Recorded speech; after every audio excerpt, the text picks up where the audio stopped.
끊임없는 약속, 연락, 만남 등 인간관계의 스트레스로 인해 마음의 여유를 잃어버린 적이 있으신가요? 중요한 일에는 집중하지 못하고 자꾸만 다른 일에 시간만 낭비하는 상황을 겪어보신 적이 있으신가요? 나이가 들수록 복잡해져가는 우리의 삶 속에서 아마도 누구나 한 번쯤은 이런 문제들을 겪어보신 적이 있을 겁니다. 어떻게 하면 이런 문제들에서 벗어날 수 있을까요? 아마도 오늘 소개할 책이 인생의 복잡함 때문에 고민하는 여러분들에게 도움이 될 것이라 생각합니다. 오늘도 책을 듣는 시간, 미나미 책방에 와주셔서 감사합니다. 오늘 소개해드릴 책은 21세기 북스 출판 일레인 제임스 지음의 인생을 단순하게 사는 100가지 방법입니다. 이 책의 저자인 일레인 제임스는 오프라 윈프리의 롤 모델로서 뉴욕타임즈가 단순한 삶을 이끄는 리더라고 평가한 단순한 삶의 전도사입니다.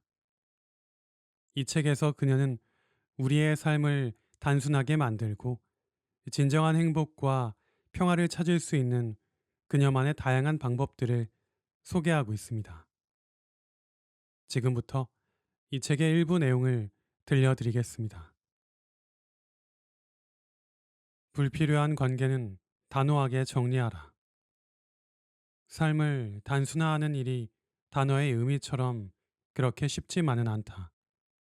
물론 스팸 메일 수신을 거부하고 약통에서 아스피린만 빼고 나머지 약을 모두 버리는 일 등은 단 몇 분만 해도 뚝딱 해치울 수 있다. 하지만 짐을 줄여 작은 집으로 이사를 하거나 날 괴롭히는 관계를 정리하는 일은 시간도 걸리고 복잡하며 막막하다. 특히 도저히 불가능한 결혼이나 풀리지 않는 관계는 스트레스를 가중시키고 고통을 안겨준다. 혹시 당신이 그런 관계를 맺고 있다면 그 안에서 가능한 모든 노력을 다해봤지만 소용없다면 그 상황에서 빠져나오는 게 좋다. 혼자서 결정하기 힘들면 도움을 요청하라. 전문가와 상담을 하거나 전문 기관에 문의하자. 적당한 단체가 없다면 본인 스스로 만들면 된다. 비슷한 고민을 안고 있는 사람들과 정기적인 모임을 가지면서 관계의 늪에서 벗어날 수 있는 방법과 힘을 얻는 것이다.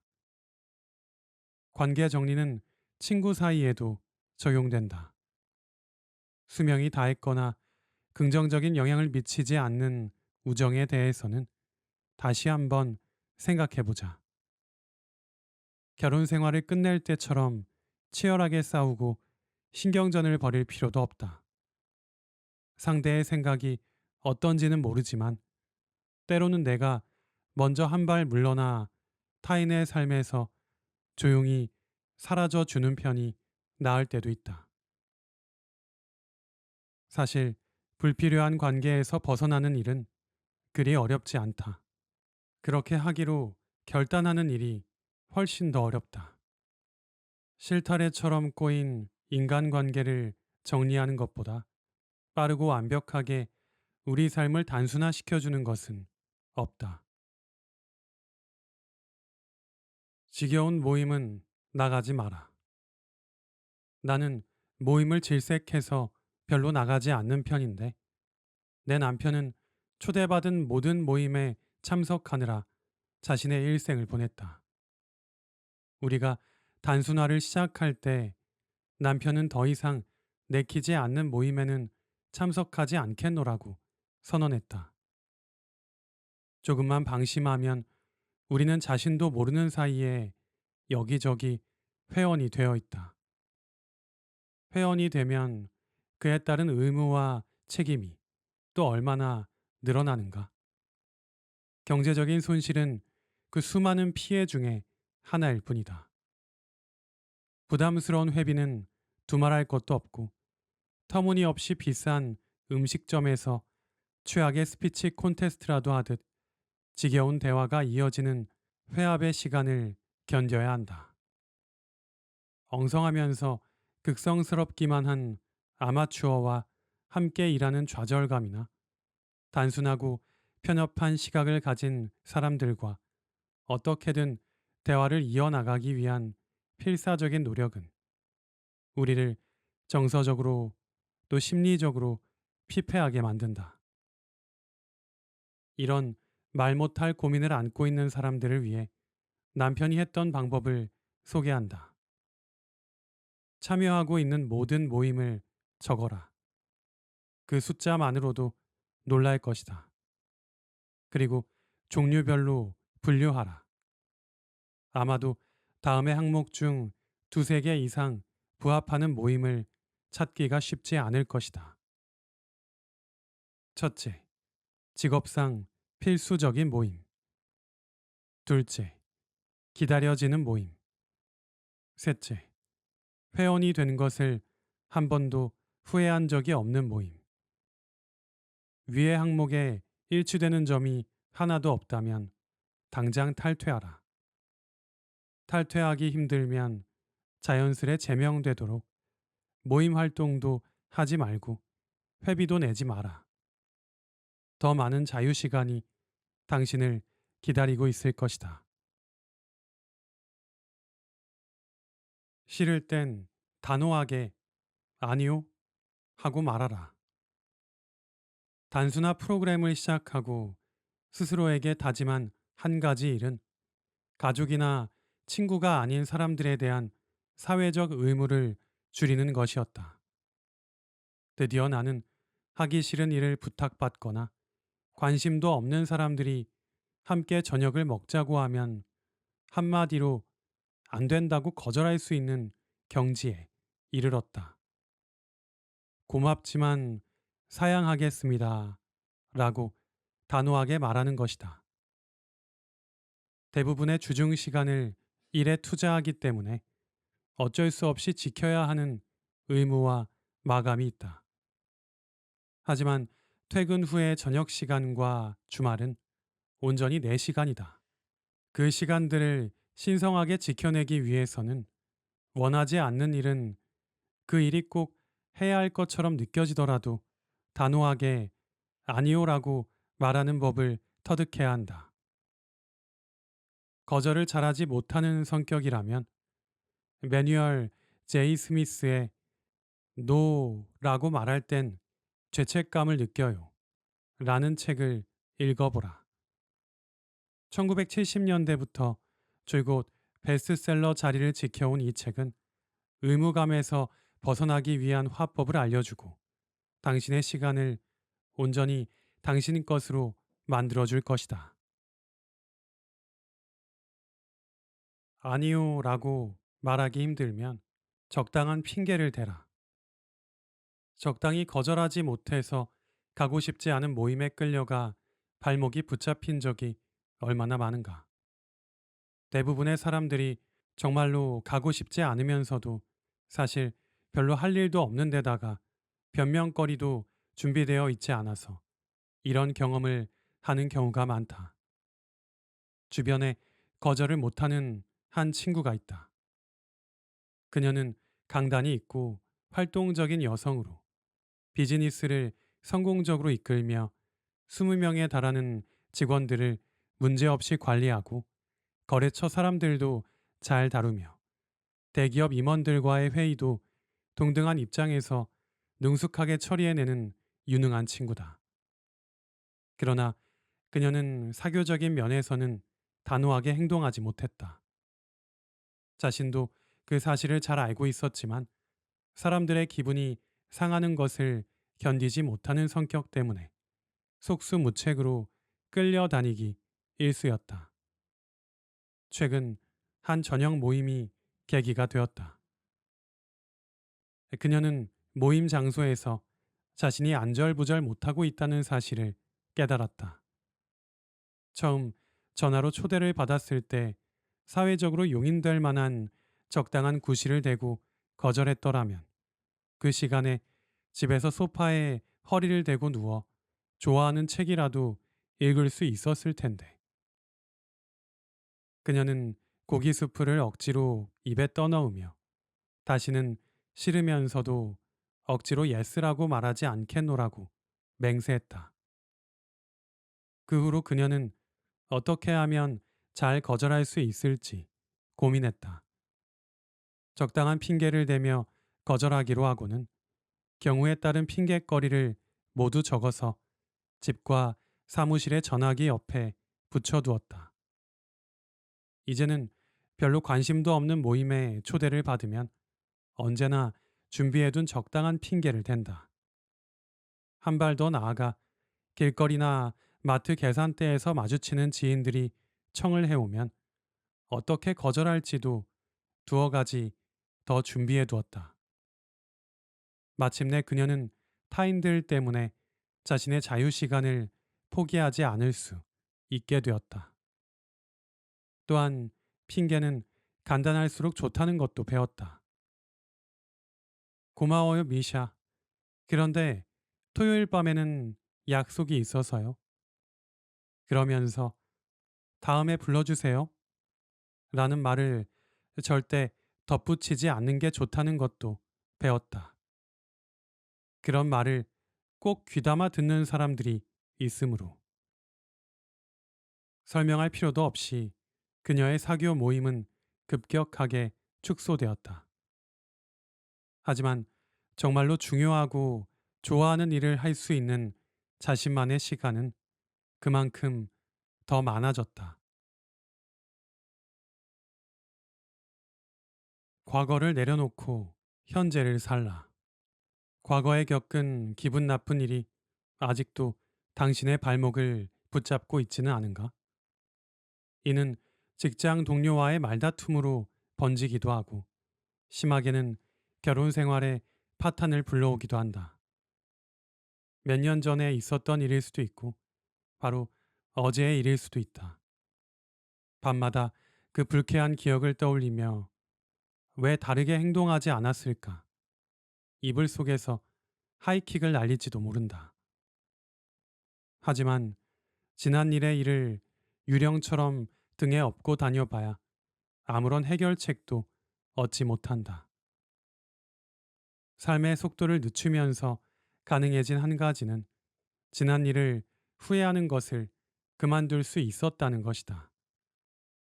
과거를 내려놓자 거기에는 아무런 잘못도 잘못된 결정도 없었다는 것을 깨달았다. 나는 과거를 재해석하기로 했다. 일시적인 결과가 좋은 쪽이든 나쁜 쪽이든 결국 내가 바라는 대로 돌아가도록 하는 강력한 어떤 힘이 세상에는 분명 존재한다. 과거의 일을 계속 상기하는 것은 삶을 복잡하게 만들 뿐이다. 긍정적인 시각으로 지난 일을 재평가하고 과거를 놓아준다면 모든 일이 의외로 단순해진다. 웃는 법을 배워라. 웃음이 우리의 삶이나 건강에 미치는 영향에 대해 가장 잘 알려진 연구는 아마도 노먼 커즌스의 웃음의 치유력일 것이다. 커즌스는 희귀한 척추염으로 인해 점점 몸이 마비되어 거동이 거의 불가능했다. 병이 진행될수록 그는 극심한 고통에 시달렸지만 현대의학의 어떤 첨단 기술도 그의 아픔을 구제해주지 못했다. 그는 결국 병원을 나와 웃음으로 자신을 치료하기로 결심했다. 침대에 누워 손에 잡히는 대로 재미있는 책과 영화를 봤고 웃다가 지쳐 잠들었다. 웃음은 정말 효과가 있었다. 병이 눈에 띄게 호전되었던 것이다. 이는 의학 상식으로 이해하기 힘든 일로서 전통의학협회에서는 그를 연구 사례로 삼기까지 했다. 인간은 어릴 때는 내면으로부터 자연스럽게 웃음이 나오지만 어른이 되어가면서 점점 그 기술을 잃어간다. 바쁘게 돌아가는 일상 속에서 성공을 쫓으면 쫓을수록 즐거움을 느끼거나 웃는 이 자연스러운 능력에서 멀어진다. 하지만 다행히 웃음도 자전거 타기와 비슷해서 쉽게 다시 회복이 가능하다. 운 좋게도 우리 동네에는 전 세계적으로 유명한 웃음 치료사 아네트 굿하트 박사가 산다. 그녀는 웃음과 관련한 오디오와 비디오 테이프를 만들어서 세계 각지를 돌며 사람들에게 웃는 법에 대한 강의와 세미나를 해오고 있다. 15년 동안 해온 이 웃음 강의는 항상 자리가 꽉 찬다. 웃음 치료는 실질적으로 많은 효과가 나타나면서 점점 그 인기를 더해가고 있다. 어린 시절의 웃음을 다시 되찾는 방법을 알고 싶다면 웃음 치료 강의 프로그램을 신청하라. 아니면 당신을 웃게 하는 좋아하는 책이나 코미디, 만화를 떠올려라. 또한 웃음이 터질 만한 책이나 영상들을 마련해 두고 정기적으로 시간을 내서 특히 스트레스가 쌓였을 때 보도록 한다. 웃음소리가 담긴 오디오를 틀어도 좋다. 재미있는 친구가 있다면 자주 만나는 것도 좋은 방법이다. 웃음은 스트레스를 줄여주고 긴장감을 완화시키며 화를 누그러뜨려준다. 만일 스트레스 상황에서 분노하고 화를 내며 울부짖기보다 웃으면서 응대할 수 있다면 얼마나 삶이 단순해지겠는가. 때로는 아무 일도 하지 마라. 아무것도 하지 마라. 누워서 떡 먹기만큼 쉬워 보이지 않는가? 나는 삶을 단순하게 만들기로 결정하기 몇 년 전까지 이어지던 나의 살인적인 하루 스케줄을 떠올려 봤다. 빽빽하게 적어 놓은 하루 동안의 할 일들이 거미줄처럼 플래너의 몇 장을 거뜬히 넘겼고, 미팅은 줄줄이 이어졌으며 전화기는 쉴 새 없이 울려댔다. 나의 하루는 매 시간 할 일이 정해져 있었고, 그건 잠을 자는 시간도 마찬가지였다. 그러자 내가 정말로 아무것도 하지 않게 되기까지 얼마나 많은 시간이 걸렸는지 기억이 났다. 아무것도 하지 않는 것은 생각만큼 쉬운 일이 아니다. 만일 아무것도 하지 않는 게 익숙하지 않다면 어떻게 시작하면 좋을까? 처음에는 1시간만 해봐라. 점심에 1시간, 혹은 하루 할 일을 다 끝낸 후에 1시간, 아니면 1시간 일찍 일어나기로 했다면 그 시간을 활용해도 좋다. 점심시간을 선택했다면 조용한 곳으로 가서 가만히 앉아 있어라. 책을 읽거나 친구와 이야기를 나누거나 뜨개질을 해서도 안 된다. 아무것도 하지 않는 것이다. 명상을 하라는 말도 아니다. 그저 가만히 앉아서 머릿속의 생각들이 흘러오고 흘러나가게 내버려 두어라. 아무것도 하지 않기에 좋은 또 다른 장소는 사무실이나 집 안이다. 주위를 둘러보면 해야 할 일이 잔뜩 쌓여 있는 장소에서 아무것도 하지 않은 채 시간을 보내는 것이다. 한 번도 이런 경험을 해본 적이 없다면 무슨 일이라도 해야 할 것 같은 욕구나 아무 일도 하지 않을 때 느끼는 죄책감에서 벗어나기까지 몇 번의 실패를 겪을지도 모른다. 점차적으로 아무것도 하지 않는 시간을 늘려가라. 하루 1시간에서 하루 반나절로, 한 달에 하루로, 가능하다면 더 많은 시간을 시도해도 좋다. 아무것도 하지 않는 법을 터득하면 나의 삶이나 현재 하고 있는 업무에 대해 객관적인 시각과 통찰력이 생긴다. 더할 나위 없이 좋은 재충전의 시간이 될 것이다. 요즘 나는 최소한 한 달에 하루나 이틀은 아무것도 하지 않고 보낸다. 정신없이 돌아가는 분주한 생활 속에서 아무것도 하지 않는 기술, 그것보다 더 빨리 재충전할 수 있는 방법은 없다. 지금 바로 시작하라. 아무것도 하지 않는 일을.